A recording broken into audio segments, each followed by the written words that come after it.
kepada audiens yang ada di sini. Assalamualaikum warahmatullahi wabarakatuh. Selamat pagi, perkenalkan saya Nurleni, guru SMA Negeri 3 Ogan Kompring Hulu, Provinsi Sumatera Selatan. Sekaligus sebagai mahasiswa pendidikan profesi guru dalam jabatan Angkatan 4 tahun 2021, program studi pendidikan ekonomi pada Universitas Kristen Satya Wacana Salatiga. Pada kesempatan ini, saya akan melaksanakan praktik pembelajaran secara daring. Selamat menyaksikan.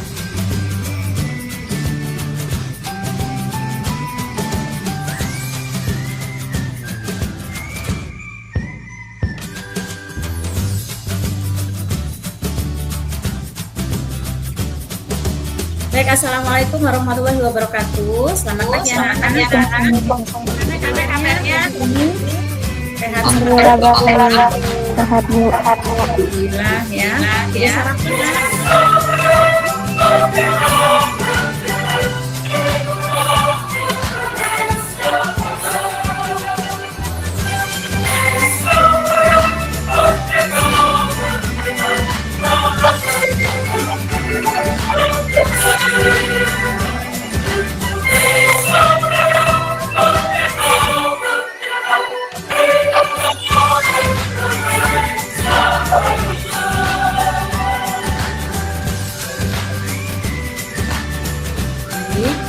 Menyanyikan lagu Indonesia Raya telah selesai. Terima kasih kepada anak-anak yang telah menyanyikan lagu Indonesia Raya dengan hikmat. Baiklah anak-anak, sebelum kita memulai pembelajaran lebih lanjut, silakan kita baca doa terlebih dahulu kepada Muhammad Indra Wijaya sebagai ketua kelas, ya bisa memimpin doa kita pada pagi hari ini. Silakan Indra. Ya, teman-teman, sebelum kita melakukan pembelajaran, ada baiknya kita berdoa menurut kepercayaan dan agama masing-masing. Berdoa dimulai. Berdoa selesai. Ahmad Fajri. Saya Bu. Alif Adrian. Saya Bu. Kita lanjutkan. Seperti biasa kita akan membuat kesepakatan belajar ataupun kesepakatan kelas kita. Terima kasih kepada Dina, kepada Indra, kepada Ahmad Fajri sudah menuliskan kesepakatan belajar. Semoga kesepakatan ini kita bisa berkomitmen ya. Tolong disiapkan pena dan buku kalian. Belum Bu. Kan yang nampak di layar itu, nak, itu ada gambar apa? Kopa permintaan dan kopa penawaran ada. Kemarin kita sudah membahas tentang fungsi permintaan dan fungsi penawaran, nah ya. Masih ingat enggak bentuk fungsi permintaan? Saya Bu, fungsi permintaan adalah D sama dengan A min B P. Nah, kalau fungsi penawaran, nak? Bentuk fungsi penawaran US sama dengan min A plus BP. Ya.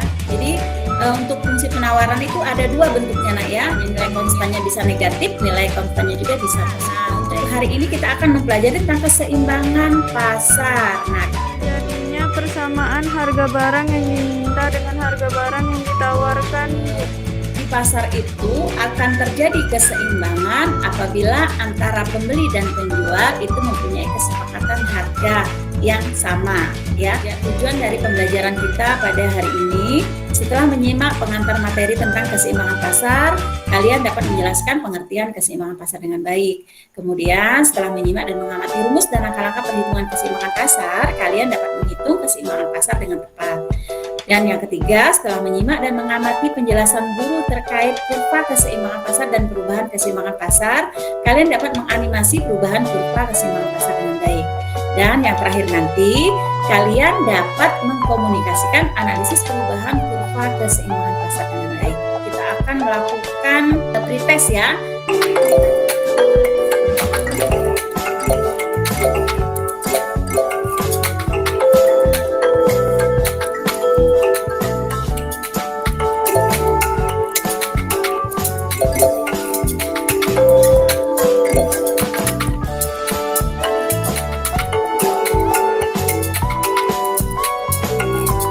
Ibu akan share screen materi kita. Nah, kalian perhatikan dulu. Tadi sudah dijelaskan bahwa keseimbangan pasar itu jika pada tingkat harga tertentu jumlah barang yang ditawarkan sama dengan jumlah barang yang diberikan di tabel ini. Pada nomor 2, dengan harga Rp10 itu jumlah penawarannya 30 dan jumlah permintaannya 30. Nah, ini berarti keseimbangan pasar terjadi pada saat jumlah penawaran dan permintaan itu berapa nak? 30 unit ya.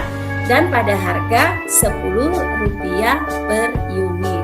Bagaimana Anissa? Jelas? Jelas, Bu. Nah, kalau harganya Rp5 per unit, jumlah barang yang ditawarkan 5, jumlah barang yang diminta 50, kira-kira seimbang nggak itu? Tidak, Bu. Oke, sudah jelas? Nah, kita langsung ke perhitungan, nak.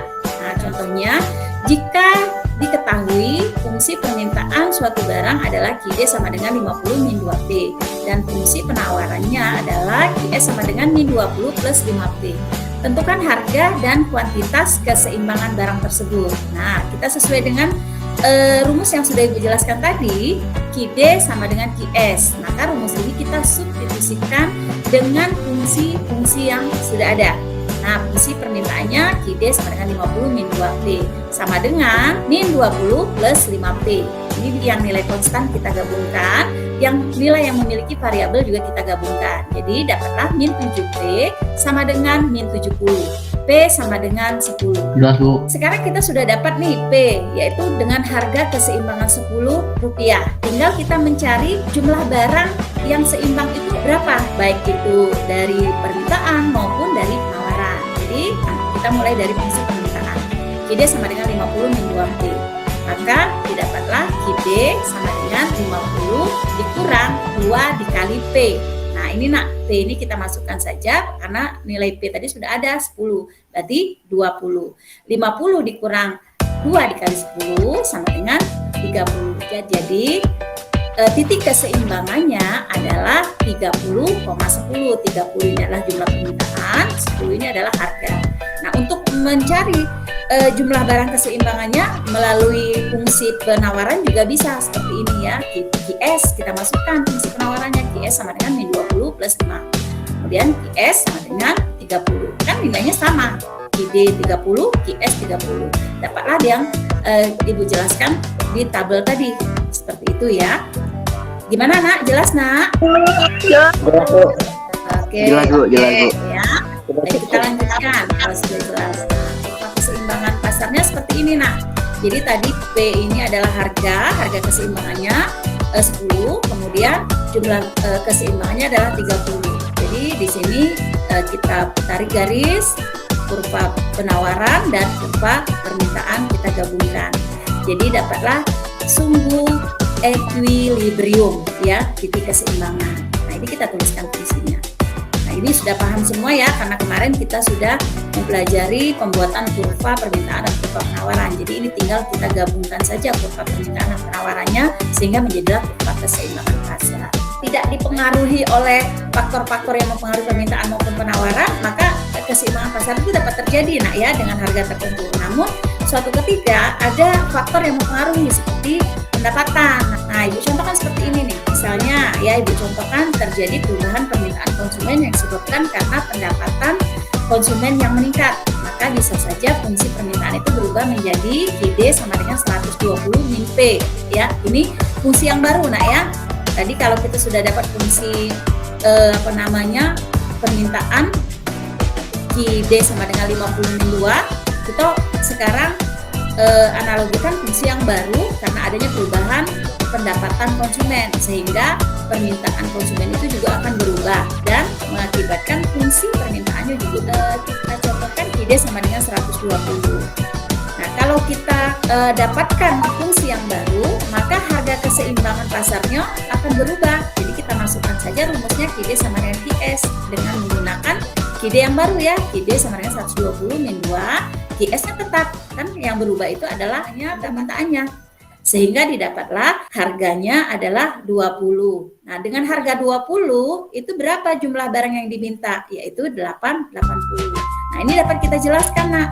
Dari adanya peningkatan pendapatan itu bisa mengakibatkan meningkatnya permintaan konsumen terhadap barang yang ada di dengan meningkatnya pendapatan tadi, maka bisa merubah kurva permintaan. Jadi dia bergeser ke sebelah kanan ya, karena adanya perubahan pendapatan.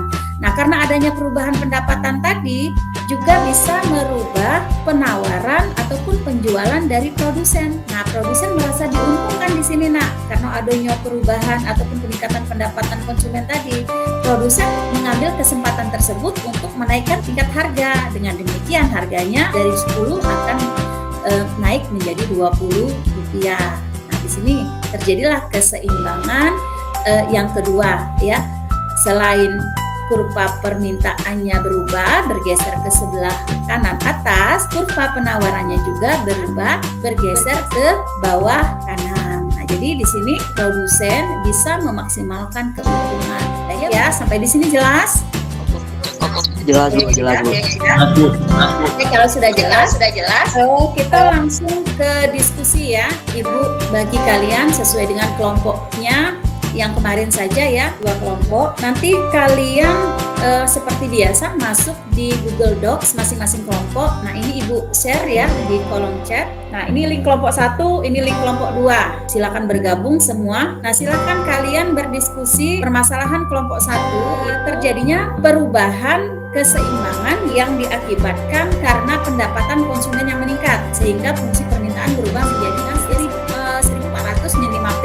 Tentukan harga dan kuantitas keseimbangan pasar sepatu tersebut serta analisislah melalui kurva. Nah, kemudian untuk kelompok 2 permasalahannya itu masalahnya yang berbeda.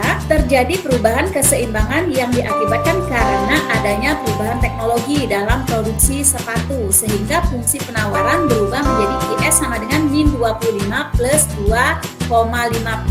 Tentukan harga dan kuantitas keseimbangan pasar sepatu tersebut serta analisislah melalui kurva. Nah, silakan kalian berkolaborasi. Kelompok 1 sudah mulai menuliskan hasil perhitungan nih. Kelompok 2 gimana kelompok 2? Oke, dilanjut saja kelompok 1. Oke ya. Semangat nak ya.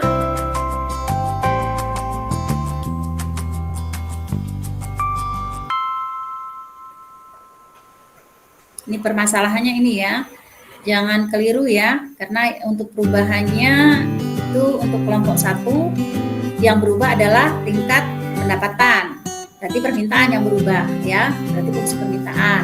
Sedangkan untuk kelompok 2 itu yang berubah adalah fungsi penawaran. Nah, kita lihat lagi ya bagaimana kolaborasi dari kelompok 1. Oke, kelompok 1 ini sudah sampai grafik ya. Dia menjelaskan, tinggal nanti dipresentasikan ya. Nanti di akhir presentasi Ibu minta kalian dapat menyimpulkan ya apa hasil dari presentasi kita pada hari ini ya. Oke, sepertinya kelompok 1 sudah selesai. Kita langsung saja presentasi kelompok 1. Oke, siapa nih yang mau presentasi pertama?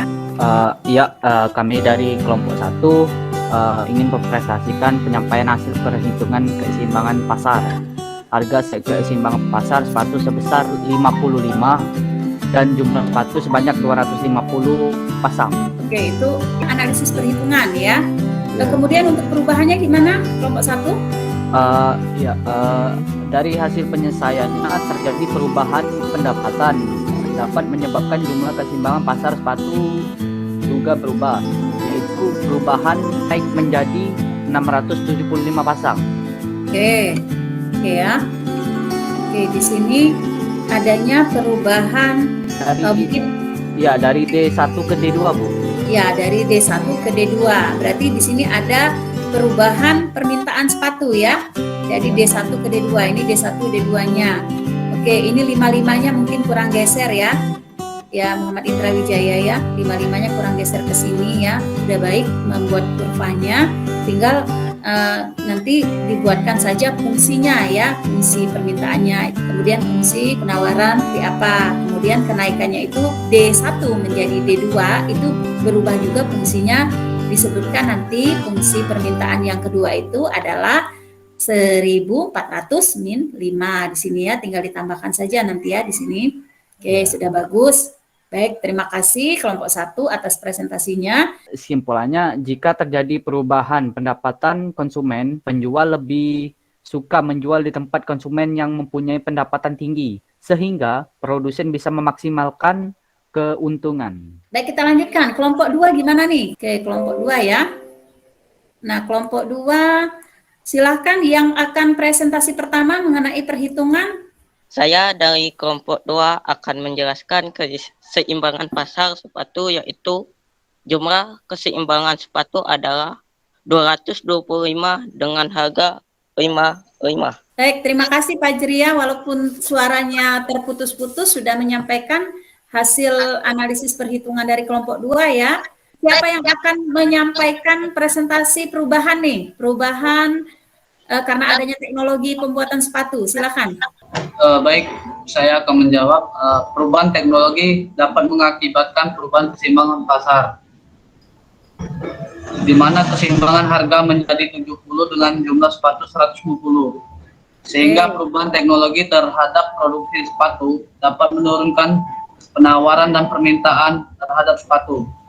Kita bisa lihat pada kurva perubahan di layar. Adanya penurunan tingkat permintaan, kemudian ada juga penurunan penawaran ya. Pada saat harga 55 itu yang diminta sebanyak 225 ya sepatunya. Kemudian pada saat harganya naik karena adanya perubahan teknologi tadi, jumlah barang yang diminta itu 150. Berarti menurun ya, adanya penurunan tingkat harga. Baik ya. Terima kasih telah melaksanakan kolaborasi dengan semangat dan baik.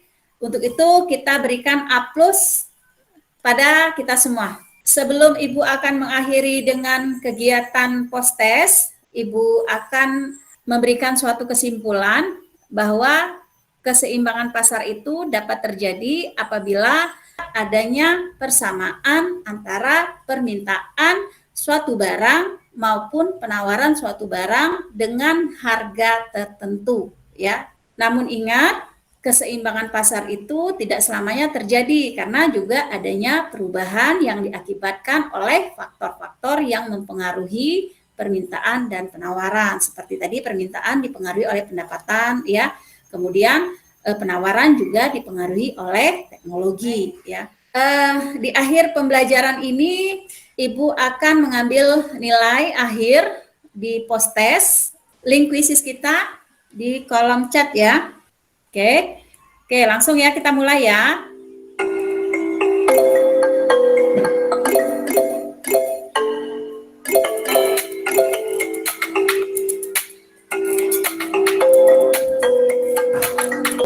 Baik ya, semuanya sudah selesai.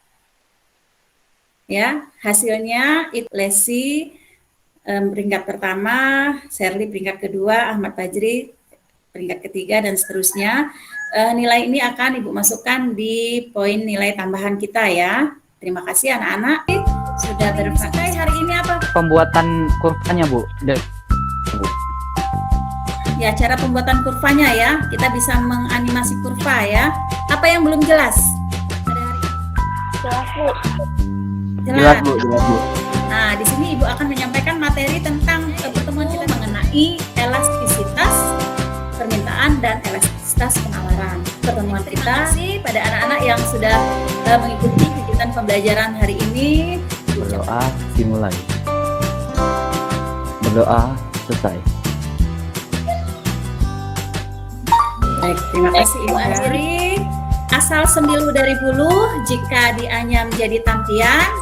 Saya menyusun jari 10, salah dan hilap mohon dimaafkan. Terima kasih.